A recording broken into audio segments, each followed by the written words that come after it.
हर रोज एक नई कहानी देखने के लिए चैनल को सब्सक्राइब करें और बेल आइकन दबाना ना भूलें। वंदना एक बहुत ही नामी औरत थी जो कि हर किसी को शो ऑफ करती रहती। ऐसे ही एक दिन वंदना अपनी पड़ोसन के घर के बाहर छाता लेकर खड़ी होती है। अरे वंदना, बारिश तो नहीं हो रही, फिर तू ये छाता लेकर क्यों घूम रही है? तुझे लोग देखेंगे तो हंसेंगे। ला मुझे दे, मैं अपने घर में तब तक छाता रख देती हूँ। मैं तुम लोगों की तरह गरीब नहीं हूँ जो बारिश में ही छाता लेकर जाऊँ। अरे बाहर इतनी धूप हो रही है, पता नहीं कैसे लोग इतनी धूप में बाहर निकल जाते हैं, वो भी बिना छाता लिए। अरे बस कर जा, तू ही तो इस पूरे मोहल्ले में सबसे ज्यादा छुई मुई है ना कि जरा सी धूप लगी और तू काली हो जाएगी, इसलिए धूप से बच रही है। और नहीं तो क्या, मुझे तो कहीं से भी नहीं लगता कि यहाँ इस मोहल्ले में मेरी तरह कोई भी है, क्योंकि अब तू खुद देख मैं खुद को कैसे मेंटेन करके रखती हूँ। अपने खाने पीने का अच्छे से ध्यान रखती हूँ, अपने कपड़े इतने अच्छे से पहनती हूँ। मुझे जो देखता है यही कहता है कि मैं बहुत अमीर हूँ। वैसे ये बात तो तूने बिल्कुल सच ही कही। पूरा मोहल्ला अच्छे से जानता है कि तू अमीर घर की ही लगती है। अब इस बारे में तो मैं कुछ ना बोलना ही ज्यादा जरूरी समझती हूँ। वंदना अपनी पड़ोसन के आगे शो ऑफ कर रही थी कि तभी वहाँ वंदना की 5 बहुएं मधु, मालिनी, महक, ऋतु और कोमल तेज धूप में हाथ में दाल कचौरी लिए आ रही होती हैं। अरे वंदना की 5 बहू, तुम कहाँ से आ रही हो इतनी धूप में? हम तो वहीं गए थे जहाँ हम रोज जाते हैं दाल कचौड़ी लेने। वही ना जो ये नुक्कड़ पर शंभू कचौरी वाला है, जिसके पास बड़ी सी नाली है और वो भी खुली हुई, बार बार पसीना साफ करता रहता है। वो वहीं से ले आ रहे हो ना? हाँ आंटी जी, हम तो वहीं से ला रहे हैं। शंभू जी भी क्या कचौरी बनाते हैं, जी करता है कि उनके हाथों को ही चूम लूं, लेकिन पसीने बहुत आते हैं ना उन्हें, इसलिए बस खुद को रोक लेती हूँ। वंदना, तेरी बहू तो यही नुक्कड़ पर से कचौरी लेकर आ रही है, वो भी इतनी कड़क गर्मी में पसीने वाले हाथों की बनी। नाली के पास जो है, तू ही अमीर है, क्या तेरी बहू अमीर नहीं है? तुम लोग किसे पूछकर कचौरी खाने लग गई? मैंने तो तुमसे नहीं कहा था कि कचौड़ी बनानी है। माँ जी, अब दाल कचौड़ी खाने के लिए भी हमें आपसे पूछना पड़ेगा क्या? ये तो हमें पसंद नहीं है। अगर आप हमें घर में बंद भी कर दो ना, तो कहीं ना कहीं से बाहर जाने का जुगाड़ कर ही लेंगे।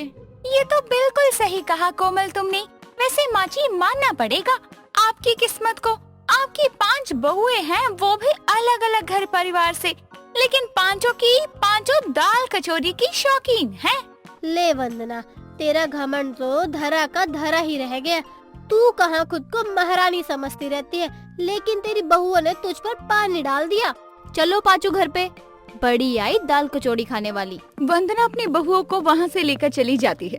वंदना की बहुओं को शुरू से ही दाल कचौरी खाना बहुत अच्छा लगता था, और यही बात वंदना की सास को बिल्कुल भी पसंद नहीं थी। वंदना ने काफी बार अपनी बहुओं को टोका भी था, लेकिन वंदना की 5 बहुएं उसकी एक नहीं सुनती और हमेशा ही दाल कचौरी खाती रहती। ऐसे ही कई दिन निकल जाते हैं। कुछ दिनों बाद वंदना की 5 बहुएं दाल कचौरी खाने के लिए जा रही थी कि तभी वंदना आती है। तुम 5 एक मंडली बनाकर फिर कहाँ जा रही हो? माँ जी, कल घर पर मेहमान आ गए थे, इसलिए हम कचौड़ी खाने नहीं जा पाए, और आज तो बिना कचौड़ी खाए नहीं रह पाएंगे हम, इसलिए हम सब कचौड़ी ही खाने जा रही है। वैसे माँ जी, आप भी चल सकती हो। तुम तीनों को मेरे नाक कटवाने में कुछ ज्यादा ही मजा आता है ना। यहाँ मैं इतनी स्टैंडर्ड बनकर रहती हूँ, और तुम हो कि ये सस्ती सी दाल कचौड़ी खाने जा रही हो। माँ जी, दाल कचौड़ी खा के देखो, आप भी हमारे साथ रोज रोज बाहर जाने लगोगी। आखिर दाल कचौड़ी होती ही इतनी टेस्टी है, उसके आगे तो सारे स्वाद फीके लगते हैं।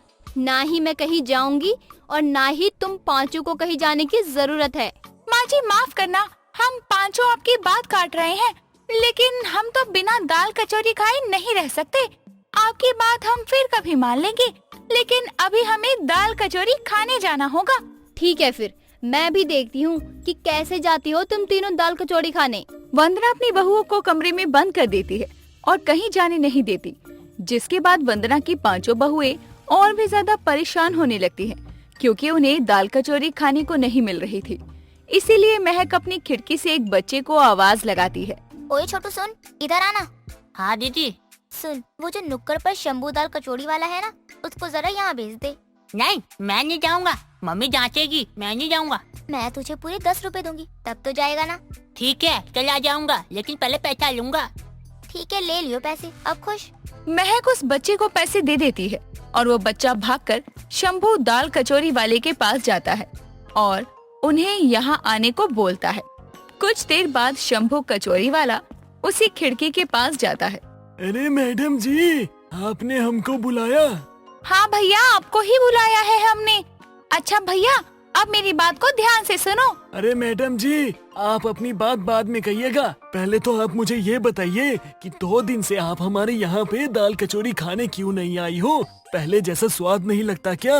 अरे भैया, अपनी मत सुनाओ, हमारी सुनो। अब आप रोज 5 प्लेट दाल कचौरी लेकर हमें इस खिड़की से दे दिया करो। वो क्या है ना, आजकल हमारी सास हमें बाहर नहीं जाने दे रही। अच्छा, तो ये बात है। हमें तो लग ही रहा था कि कुछ तो हुआ है, वरना दाल कचौरी की शौकीन 5 बहुएं शंभू के ठेले पे ना आए, ऐसा तो हो ही नहीं सकता। अरे हाँ हाँ, बहुत तारीफ कर ली आपने अपनी। अब शांति से वापस अपने ठेले के पास जाओ और हम सब के लिए चुपके से 5 प्लेट दाल कचौरी ले आओ, ठीक है ना? रितु खिड़की से बाहर हाथ निकालकर बार बार शंभू को समझा रही थी। तभी वहाँ उसकी पड़ोसन दूर से दोनों को बात करता हुआ देखती है। हाय, ये क्या देख रही हूँ मैं? ये तो वंदना की बहू है। मुझे पहले से ही कुछ तो झोल लगता था, लेकिन अभी वंदना को जाकर बोल लूं तो वो खुद को बनने लगती है। कोई बात नहीं, अब तो वंदना की दुखती रग मेरे हाथ में आ गई है। अब वंदना को अच्छे से सबक सिखाऊंगी। वंदना की 5 बहुएं रोज एक एक करके शंभू से दाल कचौरी लेने के लिए खिड़की पे जाने लगती है और ये सब वंदना की पड़ोसन भी देख रही थी। कुछ दिनों बाद वंदना की बहू मालिनी शंभू से दाल कचौरी ले रही थी और उस दौरान ही शंभू का हाथ मालिनी पर लग जाता है और जब ये पड़ोसन देखती है तो उसका मुंह खुला का खुला रह जाता है। हे भगवान, मैं तो वंदना की बहू को गलत समझती रही, लेकिन यहाँ तो पिक्चर कुछ और ही है। यहाँ तो वंदना की 5 बहुएं एक से बढ़कर एक है और 5 बहुओं का चक्कर भी तो इस शंभू कचौरी वाले से चल रहा है।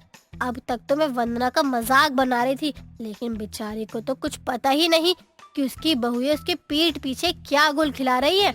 वंदना की पड़ोसन को वंदना के लिए बहुत बुरा लगता है, इसीलिए अब जब मालिनी शंभू से बात कर रही थी तो पड़ोसन जाकर शंभू को पकड़ लेती है और जोर जोर से चिल्लाने लगती है। पड़ोसन की आवाज सुनकर खिड़की की तरफ वंदना और उसकी बाकी की बहुएं भी आने लगती हैं। अरे ये सब क्या हो रहा है और तू इतनी जोर से क्यों चिल्ला रही है? कौन मर गया है जो तू इतने जोर जोर से चिल्ला रही है? अभी तो बस मैं ही चिल्ला रही हूँ। तुझे पता चलेगा कि तेरी बहुएं क्या क्या करती है तो तू भी चिल्लाने लगेगी। मेरी बहुएं? क्या मतलब है तेरा? साफ साफ बता। आंटी, आप अब कुछ भी मत बोलो। कुछ भी तो तुम सब कर रही हो। अरे वंदना, तूने अपनी 5 दाल कचौरी खाने वाली बहू रोका था ना दाल कचौरी खाने से।